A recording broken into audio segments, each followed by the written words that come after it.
Good evening, good morning, good night. Where are you watching this transmission?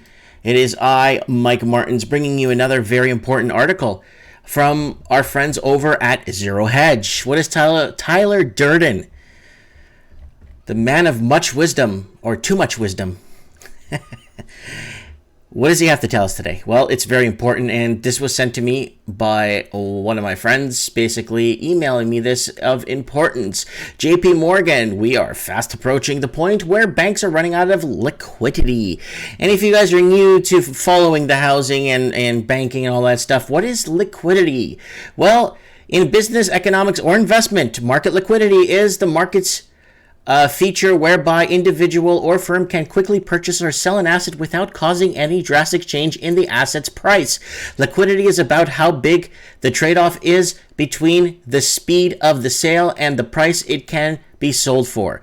A liquid market, so something that's very fast, something that moves fast on the market, that's liquid.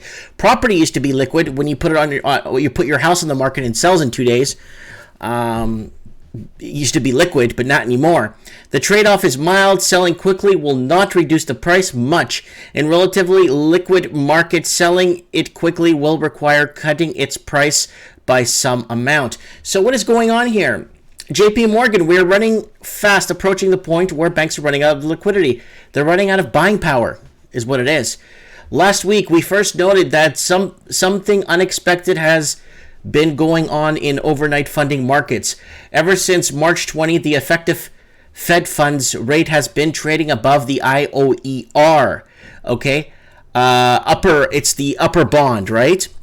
There was an unexpected for the simple reason it is not supposed to happen by deflation. Definition. It's not supposed to happen by definition. As a reminder, ever since the financial crisis, in order to push the effective Fed funds rate above zero at a time of trillions in excess reserves, the Fed was compelled to create a corridor system for the Fed funds rate, which was bound on the bottom and top by two specific rates controlled by the Federal Reserve. The corridor floor was the overnight reverse repurchase rate on RRP, which usually coincides with the lower bond of the Fed funds rate, while on top, the effective Fed funds rate is bond by the rate of the Fed pays, I keep saying Fed every 2 seconds, but pays off the excessive reserves of IOER, i.e. corridor ceiling. So here it is here. There's the upper bond, okay, and then there's the effective Fed funds here, and then there's the lower bond. So you could see here that they're in, the movement of this is not good. They're running out of liquidity according to what this graph is saying. Who's it by? Who sent us this graph? Doesn't say. Or at least in theory, in practice, the effective FF, okay, tends to occasionally diverge from this corridor, right? FF is Fed funds, guys. Don't forget that. And when it does, it prompts fears that the Fed is losing control over the most important instrument available to it. The price of money, which is set via the Fed funds rate, and ever since March 20, this fear is front and center because, as shown in the chart below, starting on March 20, the effective Fed funds rate rose above the IOER, which is the upper bond, first by just 1 basis point, and then last Friday spiked as much as 4 basis points over the IOER, which is the upper bond. Wow. Yeah, okay, I see that here. It's very frail to see, but it is here. To explain this bizarre phenomena in which the EFF has been trading well over the IOER, in defiance of all the Fed's monetary orthodoxy, we laid out several possible explanations, including that money market outflows around April 15 tax deadline dates elevated to CG repo rates, the continued decline in excess reserves, and most ominously, other accurate dollar shortage developing across the U.S. banking system. So, okay. So picture it like this. You get how many people could weather or hold up against a $300 bill that comes in the mail. Unexpected $300. Most of us, I think generally most of us could, but some people would be very tight. Now, how many people do you think could weather a $5,200 bill that comes in the mail? Oh, back tax, you screwed up your taxes somewhere, and you owe $5,200. How many of us could weather $5,200? Liquid wise, how many people? Hold on. I'm getting a lot of pop-ups here. Okay, this is going to go on for like 15 minutes now. Okay, there it is. So that's the question. That's a main question. So it's the same thing with the banks. When the banks run out of liquidity, they're going to obviously have to call up the Fed and get more money in the system. But the problem is we're getting to a point where it's turning into a vicious cycle, and they're going to get into rate cut cycles, right? So the next question becomes, will the Fed's reaction function will be? There has to be some ringing inside the 33 Liberty Street these days. The brewing speculation in the market is the Fed could cut the IOER rate. IOER is up here, and that's the upper bond rate, right? In effort to bring down the FF rate, okay, federal funds rate as well, something the Fed has indicated it could do previously. Now, this would simply be technical adjustment, right? That's what you hope, right? In the mindset of the Fed officials, but in the reality of signaling here is important. Is the market who sees this developing dollar funding shortage issue developing really going to take this only as a one-off adjustment? Or is the market going to assume this small cut would be the first in the Fed's rate cut cycle? That's the question. So here it is, figure 1. Fed funds 75% rate and Fed funds effective rates less IOER rate. So here it is here. So Fed funds percentile rate, it's up here. And then Fed funds effective rate right here. Oof. Oof. Oh, that's a disaster. Oh, man. In turn, persistent move higher in raising questions about whether reverse, which is a reminder, have been shrinking rapidly ever since the Fed started to roll off its massive balance sheet in 2017. Are close to or its tight territory. Yeah, I beg to differ, right? Which also explains why the Fed recently reversed aggressively on its prior autopilot posture vis-a-vis the balance sheet and unexpectedly informed markets that the shrinkage would end in September. Do you remember how I kept saying, like, a lot of this stuff needs to run on autopilot so we could push the reset button or just let the reset button press on its own? Well, this is what happens when you start propping crap up, right? So, Federal Reserve, i.e. the tax day excuse, tax April collections boosted the general account of the U.S. Treasury at the Fed by $124 billion in a week ending April 17th, by another $30 billion in a week ending April 24th. The mirror image that was that the reserve balances at the Fed declined sharply by $160 billion in April, below $1.5 trillion, not pesos. Yes, despite the result, sharp decline in reverses in April, offsetting the size of the increase in the Treasury generally account at the Fed. This has only brought down reserve balances back to their downtrend since quantitative tightening started in the fourth quarter of 2017. So once the quantitative tightening, or let's stop funding the party, happens, look what happens. I could make music for this all night. And there it is, April 2019. So could this market, could the banking sector, could the markets basically run on autopilot? No, they're always going to need a lifeline. Why? Because it's phony. Anything that's fake, it's like a lie. You go home, you tell somebody a lie. They're like, wait a minute, but I thought you said you were there. Yeah, I was. But then after we met and then we went somewhere else. Oh, okay. Wait a minute, but you told me you were at this. No, yeah, but you see what happened? Then he just starts piling up and it becomes a big ball of lies. Why? Because you need to prop your story to keep it going, and that's exactly what's happening. And without the Fed handouts or the quantitative tightening, they're just going to have to print our futures away to keep this Ponzi scheme going. And that's what they do. Every time they print money, they're printing our futures away.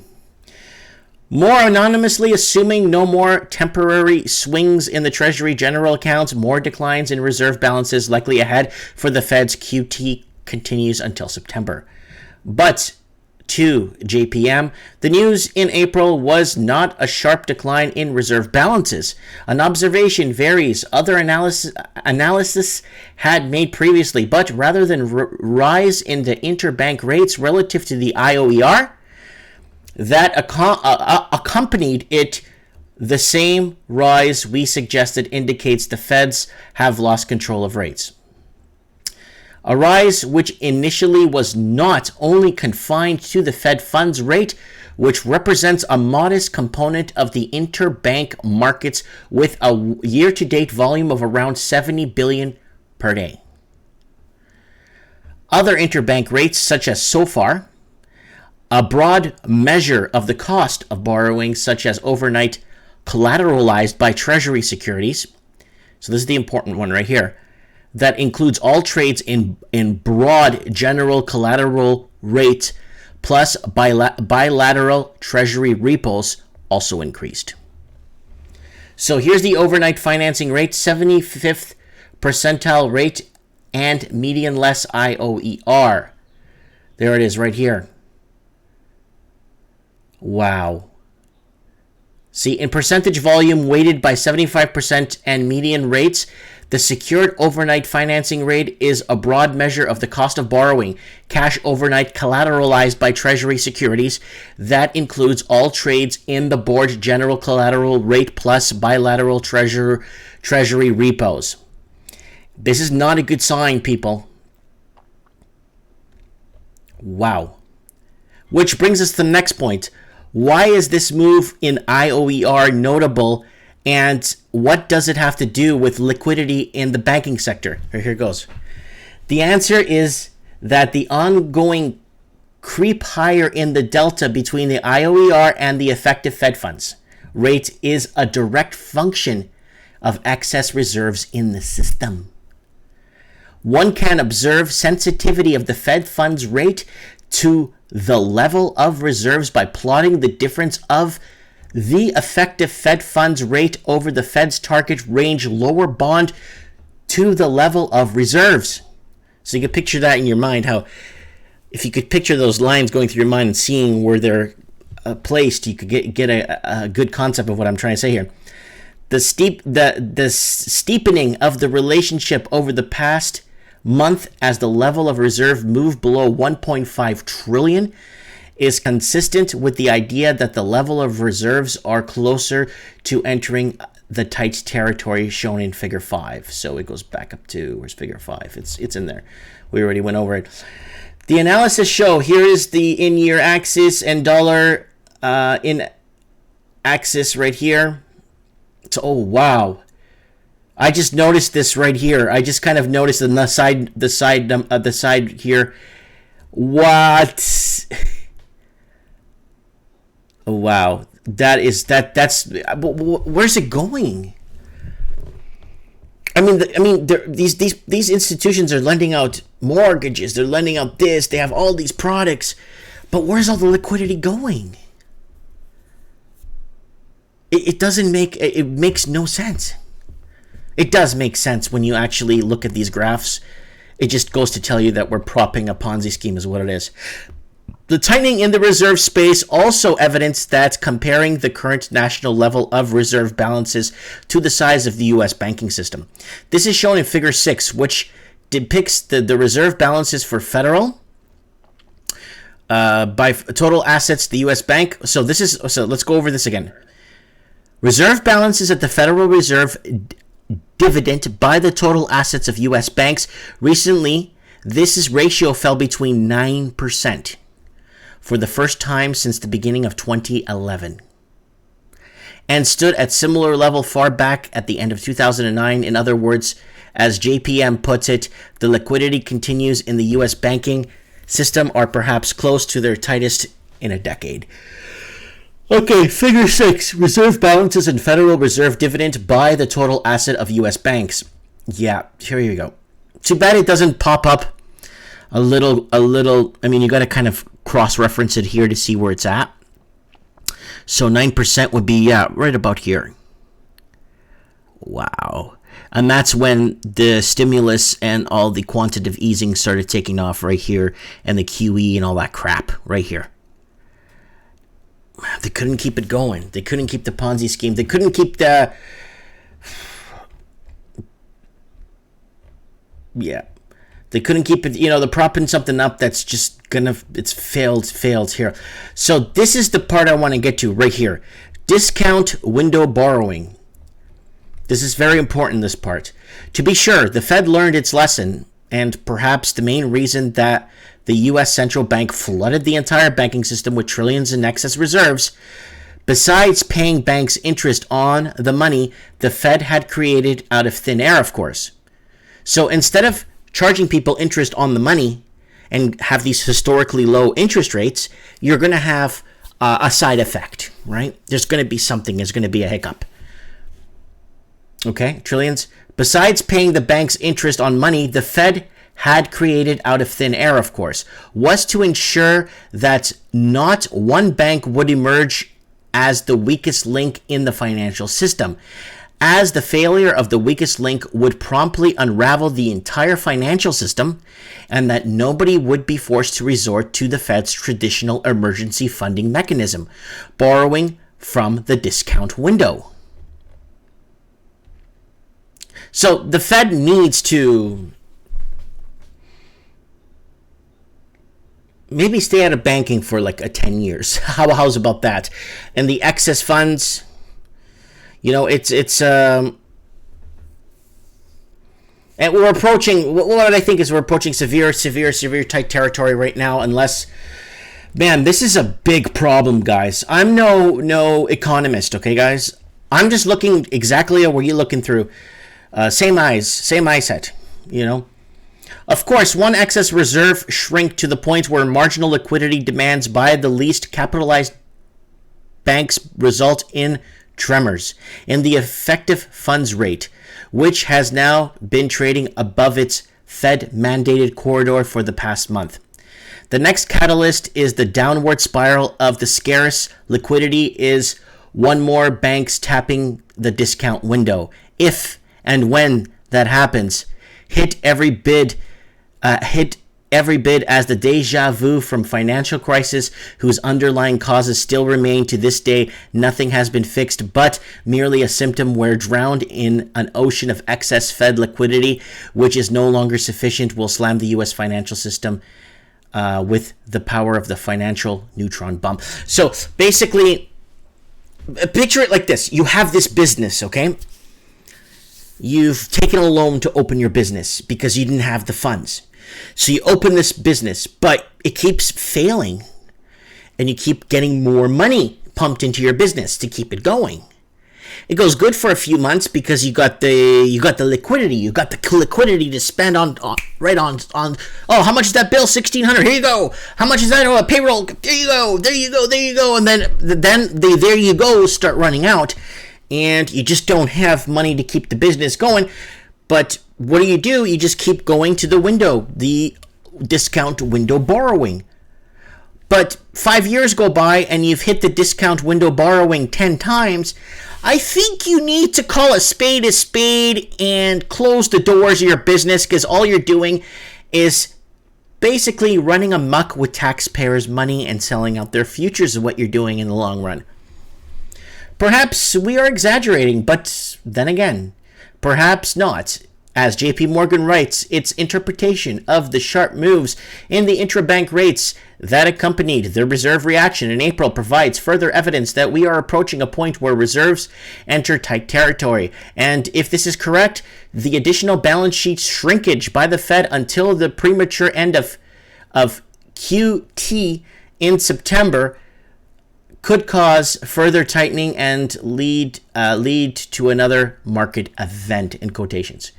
JP Morgan's solution to avoid further tightening: the Fed must be forced to either bring forward the termination date of QT from September to June, or cut rates by lowering the IOER.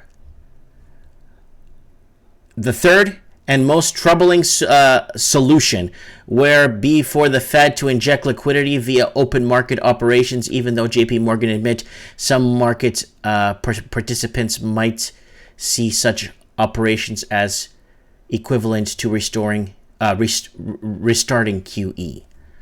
In short, there is still some 1.4 trillion in excess reserves sloshing in the financial system as remnant from the trillions in liquidity generated by the Fed. But, drum roll, it is no longer enough to ensure that the U.S. financial system won't suffer some unexpected event, in quotations again. In short, we are slowly but surely approaching that moment when the U.S. financial system will yet again be a catalyst for the next crisis. Until then, keep very close eye on total borrowings under the Fed's discount window. Once it spikes from its 8-year slumber, all bets are off. Anyways, guys, let me know what you guys think of this. I kind of try to sum it up in a way where using day-to-day scenarios. Let me know, comment below, what do you guys think? See the IOER, remember guys, that's upper bond. Effective, these are the effective Fed funds, of course, in red. And the lower bond here, the RRP. Sounds like an insurance company. It only has 38 shares. Get this out there by Zero Hedge, and it's from today's date. Thanks for watching. Comment below. Are we headed to? It's a perfect storm. Get your popcorn, sit back, enjoy, load it with butter because it's going to be a showstopper. Let me know. Comment below.